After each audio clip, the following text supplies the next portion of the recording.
And when you teach in China, you start at 8 in the morning and you don't get done till 5 at night. You teach the whole day. They were sitting there, all 22 of them, and I looked around and I said, now, if we get caught, what will happen to me? They said, oh, you'll get deported in 24 hours and we'll go to prison for 3 years. I said, you're kidding. How many of you have been in prison for your faith? Out of 22, 18 raised their hands. I thought, no way.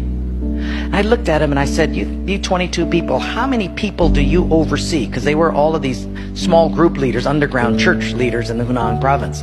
I said, how many, if you counted up all the people under your jurisdiction, how many would it be? And they counted them up and they said, little over 20 million. I said, what? See, we forget there's 1.3 billion people in China. This is crazy.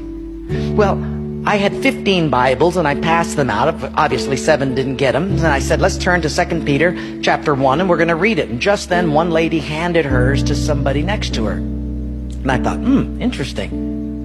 Well, we turned there anyway, and as we started reading it, I understood why she gave it away. She had memorized the whole thing. She just recited the whole chapter. When it was done, I went over to her at a break and I said, you recited the whole chapter. She says, oh yes, I've memorized many chapters. I said, where did you memorize many chapters? She said, in prison. I said, you have much time in prison. So I said, but don't they confiscate the Bible? She said, yes.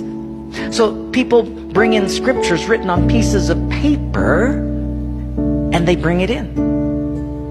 So I said, but then if they find that piece of paper on you, won't they confiscate that? She said, oh yes, that's why you memorize it as fast as you can.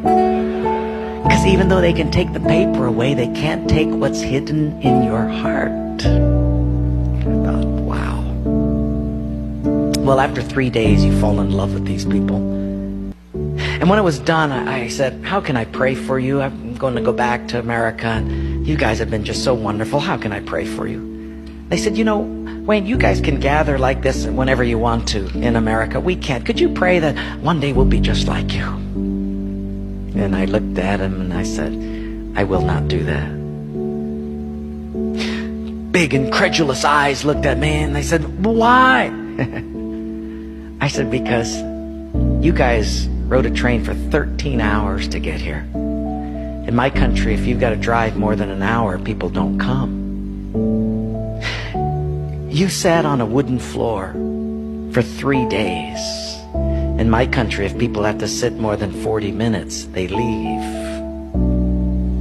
You sat not only here for 3 days on a hard wooden floor, but you did it without air conditioning. In my country, if it's not padded pews and air conditioning, people don't often come back. In my country, we have an average of 2 Bibles per family.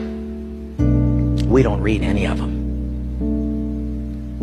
You hardly have any Bibles, and you memorize them from pieces of paper. I will not pray that we become like, you become like us, but I will pray that we become just like you.